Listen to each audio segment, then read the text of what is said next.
Adapted from archaic translation by H. T. Francis. Jataka number 515. Sambhava-jataka. This rule, etc. This story the master when residing at Jetavana monastery told concerning the perfection of wisdom. The circumstances leading to the introductory story will be set on in the Mahamagga birth. Once upon a time a king called Dhananjaya Kaurabhya reigned in the city of Indraprastha in the Kuru kingdom. A brahmin named Sucirata was his priest and advisor in things worldly and spiritual. The king ruled his kingdom righteously, in the exercise of almsgiving and other good works. Now one day he prepared a question about the service of truth, and having seated the Brahmin Sucirata and paid him due honor, he put his question to him in the form of 4 stanzas. This rule and lordship I refuse, Sucirata, for I would glad be great, and over the wide world reign. By right alone, wrong I avoid. For whatsoever is good and true, kings above all men should pursue. By this forever free from blame, here and hereafter, we may claim, midst gods and men a glorious name. No, Brahman, that I gladly would do, whatever is deemed both good and true. So please tell, when asked, say to me, the good and true, what they may be. Now this was a difficult question, falling within the range of a Buddha. This is a question one should put to an infinitely knowledgeable Buddha, and, failing him, to a bodhisattva who is seeking the gift of infinite knowledge. But Sucirata, by reason of his not being a bodhisattva, could not solve the question, and, so far from assuming an air of wisdom, he confessed his incompetency in the following stanza. No one but Vidura, O king, has power to tell this wonderful thing. What is, my lord, the good and true, that you were ever glad to do? The king on hearing his words said, Go then, Brahman, at once, and he gave him a present to take with him, and in his eagerness to get him off, he repeated this stanza. Lo, straight this weight of gold, my friend, by you to Vidura I send, suitable gift for sage who best can show the good and true that I would know. And with these words he gave him a tablet of gold, worth 100,000 pieces of money, on which to write the answer to the question, a chariot to travel in, an army to escort him, and a present to offer, and straightway sent him. Issuing from the city of Indraprastha, not going straight to Benares, he first visited all places wheresoever sages dwell, and, not finding any one in all India to solve the question, he gradually approached Benares.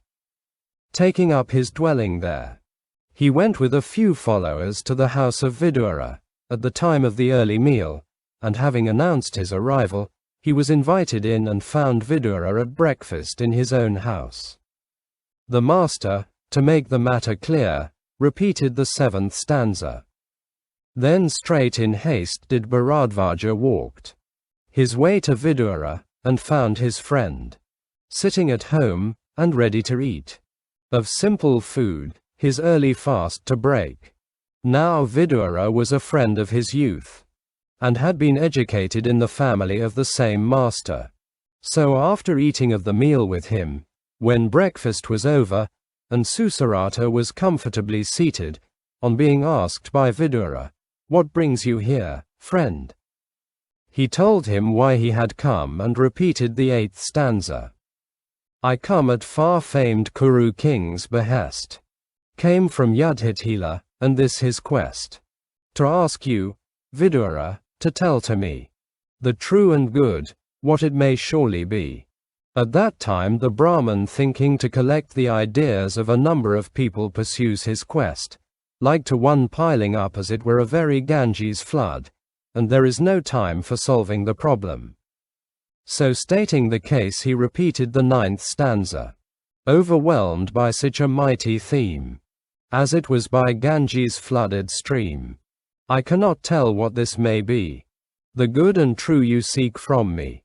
And so saying he added, I have a clever son, far wiser than I am. He will make it clear to you. Go to him. And he repeated the 10th stanza. A son I have, my very own.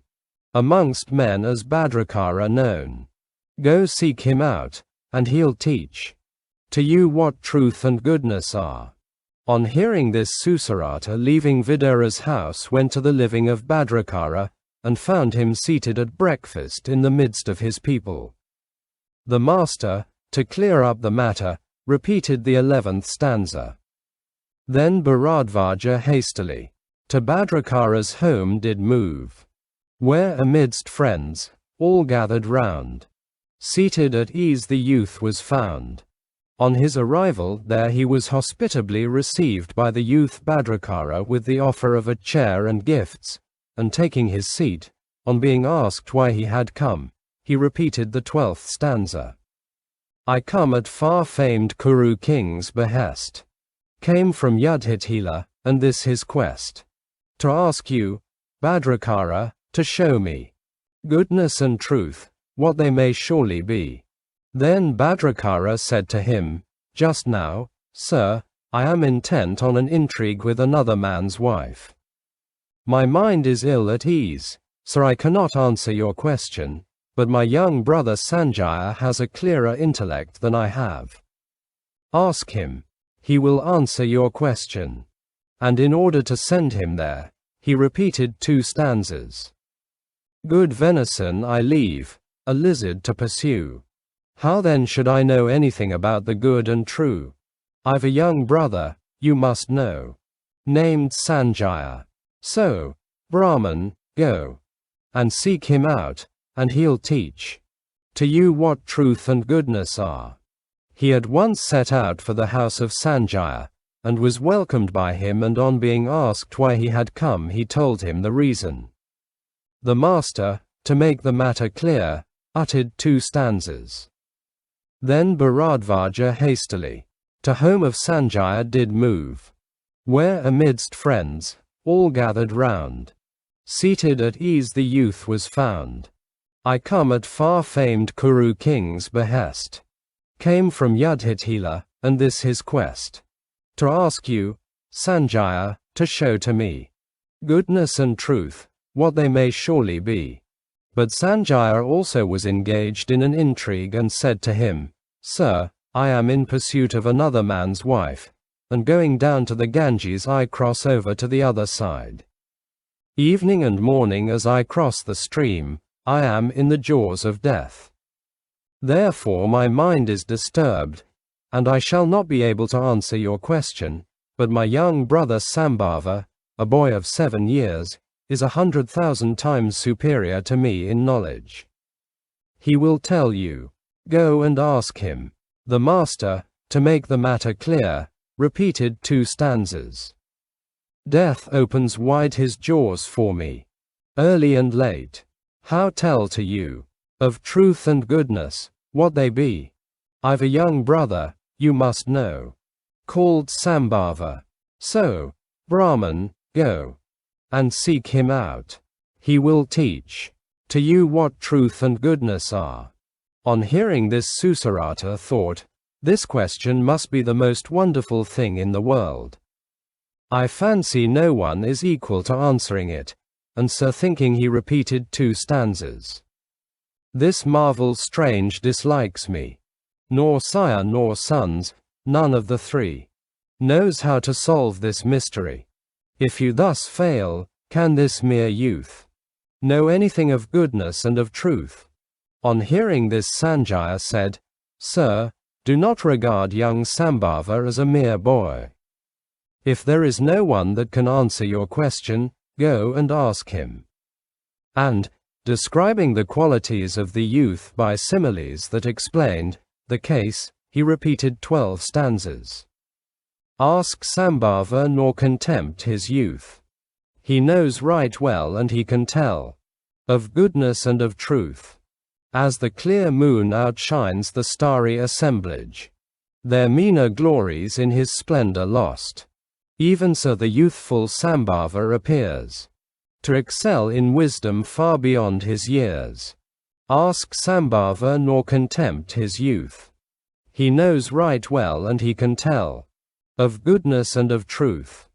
As charming April did all months surpass all, with budding flowers and woodland greenery.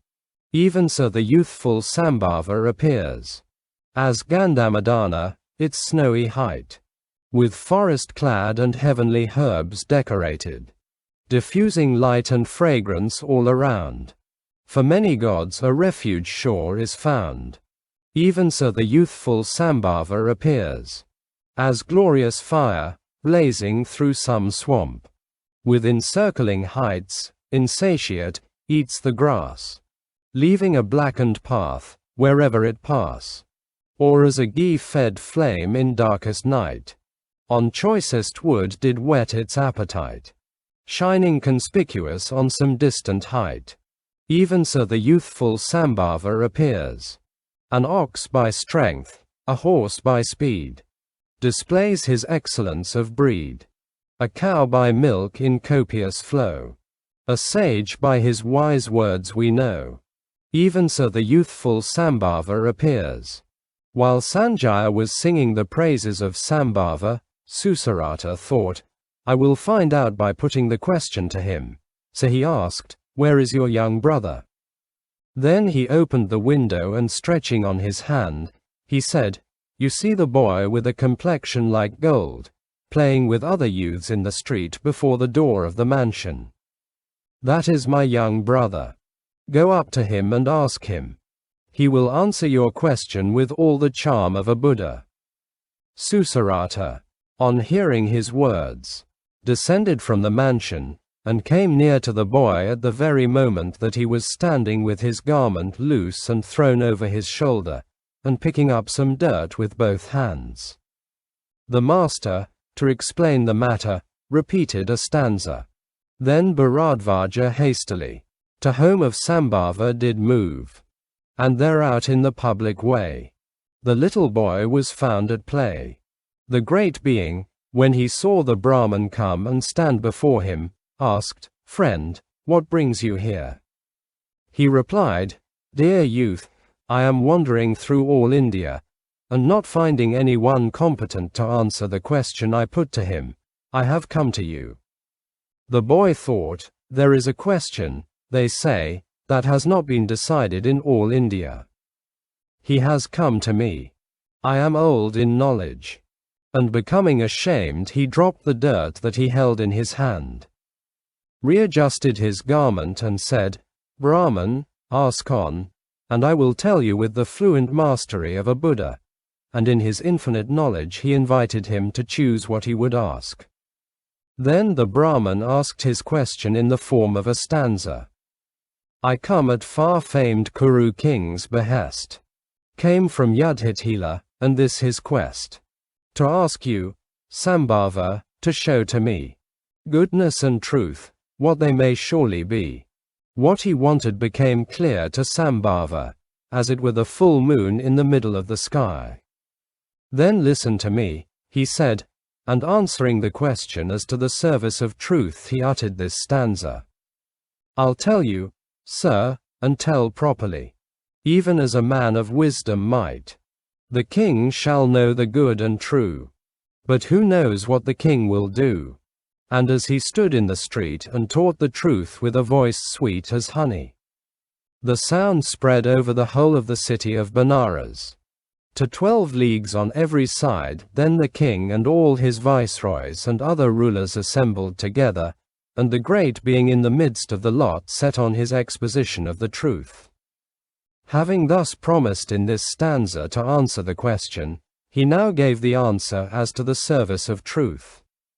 In answer to the king, Sucirata, proclaim, Tomorrow and today are never quite the same. I ask you then, O King Yudhishthira, be wise, and prompt to seize whatever occasion may arise. I gladly would have you too, Sucirata, suggest a thought in which his mind may profitably rest. A king all wicked ways should carefully avoid, nor, like bewildered fool, an evil course pursue.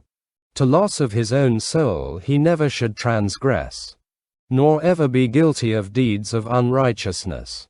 Himself never be engaged in any evil way, nor ever in wrong path a brother lead astray. These points to carry out whosoever did rightly know. Like growing moon, as king in fame did ever grow, a shining light to friends and dear unto his family. And, when his body fails, the sage to heaven will win. The great being thus, like to one making the moon to rise in the sky, answered the Brahman's question with all the mastery of a Buddha. The people roared and shouted and clapped their hands. And there arose 1,000 cries of applause with great wavings of cloths and snapping of fingers. And they threw off the trinkets on their hands. And the value of what they threw down amounted to about 1 crore. And the king of Benares in his joy paid him great honor. And Sucirata, after offering him 1,000 weight of gold, wrote down the answer to the question with vermilion on a golden tablet, and on coming to the city of Indraprastha he told the king the answer as to the service of truth. And the king abiding devoted in righteousness attained to heaven. At the end of the lesson the master said, "Not merely now, brethren, but formerly too, the Tathagata was great in answering questions, and he identified the birth. At that time Ananda was King Dhananjaya, Anuruddha was Sucirata, Kashyapa Vidura, Moggallana Bhadrakara, Saraputra the youth Sanjaya, and I myself was the wise Sambhava.